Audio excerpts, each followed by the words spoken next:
Welcome everybody. In this video I want to talk about pool analytics, things that I look at before entering a pool, and I plan to make it as a series, so this is just a first video from series of videos.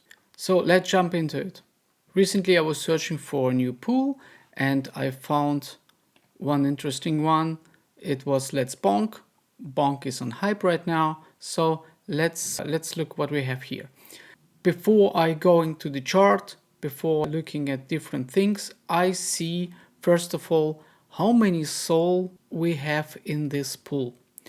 This is the first indicator for me to understand more about this pool. So does it have enough liquidity? Is it a high liquidity pool or a low liquidity pool? Next thing that I look at are the 24 hours fees. Gives me also a little bit understanding about the volume and liquidity ratio. So let's stay a bit here. Before I go to DEX screener, what we do in a second, I also look, for example, at the liquidity distribution. It's a nice update on the V2 that we have the liquidity distribution already here before we go into the position. And when we hover over the bins, this is actually the representation of the bins, we actually see how many SOL we have in each of the pools and the different price ranges. So a pool is also a price or price range. When we see here, the next pool have 12 SOL. What does it mean? It means that we have 12 SOL in this bill to compare with ours. So for example, we can just create our position, and when we go to the pool, and I just selected this SOL, a spot strategy, each of the bins will have 0.073 SOL in this case. When we go full 69 bins with 5 SOL. So it means that this amount of SOL will compare with this others, with this 12 SOL in this exact bin. So this is something you need to understand, that your liquidity is comparing with others, and the fees that are generated will be distributed between your SOL and the SOL that other people put in this pool. So this is kind of important for us to understand before we go to the next one. So let's jump to the DEX screener, and you have the pool chart here. You can just click it and you will be in this pool on DEX screener. So this is the exact metrics of this exact pool, not on other platforms or another pool with different shares and so on.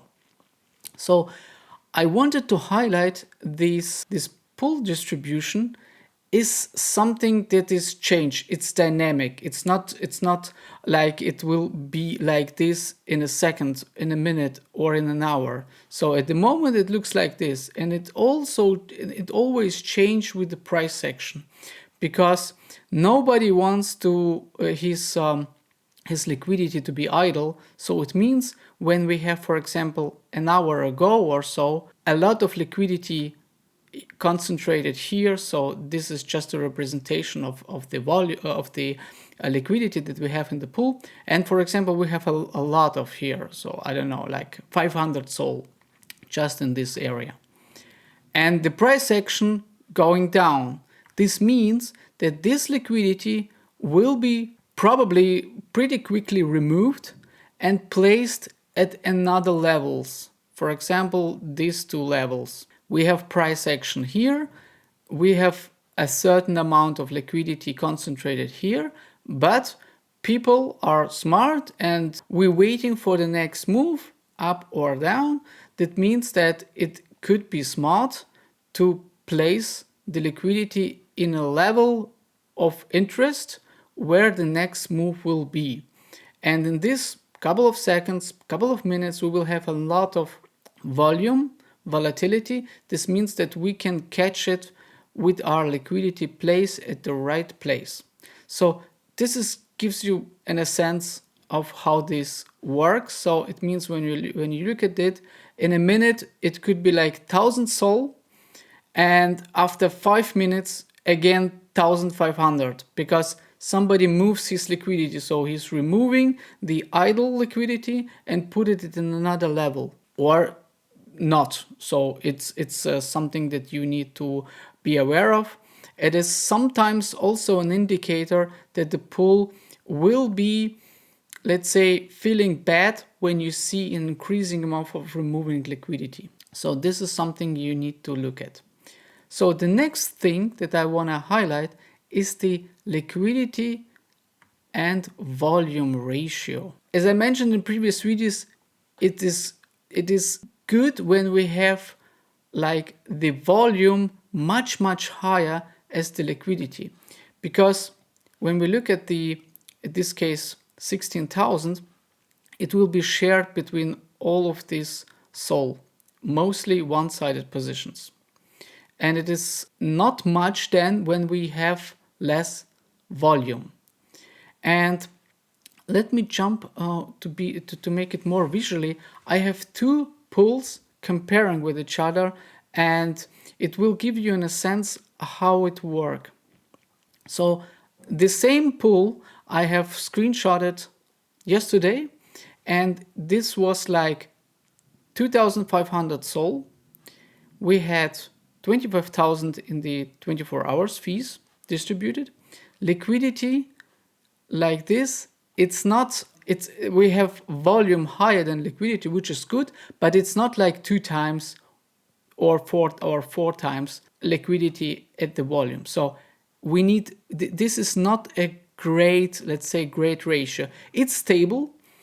It could be a great thing to be in a pool for couple of days, for example. So it's a stable thing when we also look at the market cap. But this is something we will look at in next videos. So we see this picture, and when we go to the actual position here and how it worked out, we have 32 SOL in this pool. We have actually a great entry. So it's what I like. Entry at the most highest point to wait for the downside move, and we had great bounces here and there, and we are around 80% of the bins, and we're still in a loss. So we have a 0.73 loss at the moment, and this is because the liquidity to volume ratio, it's pretty low. So we have not much fees distributed because we have a lot of competition here. And let's look at the very similar position, but in another coin with another liquidity distribution. So we have this circle token, and we have much less competition. It also have risks. So the less liquidity we have in the pool, the more risky it could be, because it could be wrecked. But we have pretty much the same amount of fees generated in 24 hours, but much less liquidity in the pool. That means that pretty much the same amount of liquidity of fees are distributed between less people, less probably one-sided positions. And when we look at the liquidity, we see that the liquidity is just 68k, but the volume is around 700k. So it's a very nice ratio. And when we look at the chart and how it worked, we have the same 80% of the bins right now, and entry also great thing here. We have a nice breakout, and we have also pretty much the same bounces here, but we are in profit here in this position. And we have half of the SOL inside of the pool. So because of the lower liquidity, I also propose to have less SOL in this pool because it's more risky, and because of more risky, we entry with less amount as we probably usually do, or as we do with pools where we have a lot of liquidity. So because we don't have much to compare with, we also can lower our risk, but still can generate a lot of fees from this pool. And I told you and also in other videos that when we go bid ask, that around 80% you are at a break even. It's not that accurate because we have think like time. And when we, for example, look at the chart and when our position, let me create like our entry, and we have like, this is our position. And for example, this will be 80%. We still can be at the loss when we have the price action here. So when the price drops, it means you have an impermanent loss. You still have not generated enough fees because of the comparison that I showed you before. So we are at the let's bonk with less volume, means less fees generated, and the price drops, and we can be at the loss for a couple of minutes because we need to wait until the price somehow goes sideways or we have a bounce. We need some time, minutes or an hour, and after some action here, we will start to be at profit when we still have at the same, pretty much the same price. So this means that we need some time, we need some more volume to compensate the fees that because of the less volume, and the volume to liquidity ratio was pretty bad here. So this means that we need some time here. On the other hand, on the cycle, a much riskier token, but it generated enough volume, enough fees to be at the same level, not to be in the loss. So this is something you need to understand. So because the Let's Bonk is less riskier, you have more conviction that after some minutes you will be in profit here because it will not dump to zero quickly because we have like a lot of liquidity here, we have a higher market cap and so on.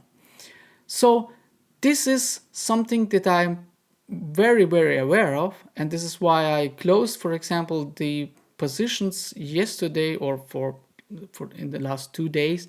I closed all my positions where the volume to liquidity ratio was around equal, like 1-to-1. And because on most of the tokens we had a price action to the downside, I would be at loss and some of the positions. And other positions where the ratio was good, I was in and I was in the profit. So this is and this is very important to understand, that you compare with this liquidity. So it's like an indicator for is it a risky token or not? How much SOL I can put into this pool, and also what could be my share. So this is very important to understand this, so you will be more profitable in the future because you entry better pools. So when you, for example, have less liquidity, you have like 1 to 2 SOL to entry, these pools you will not get much fees from them because there are a lot of people that are entry like with 30, 50 SOL, and you have to compare with them, and they will get a lot more fees than you, and you will maybe be at a loss or at break even, and you have much more. It's much more complicated for you to generate a lot of fees from here when we see less volume. So when the volume would be like 2 or 3 or 4 times more than this, then you can try it.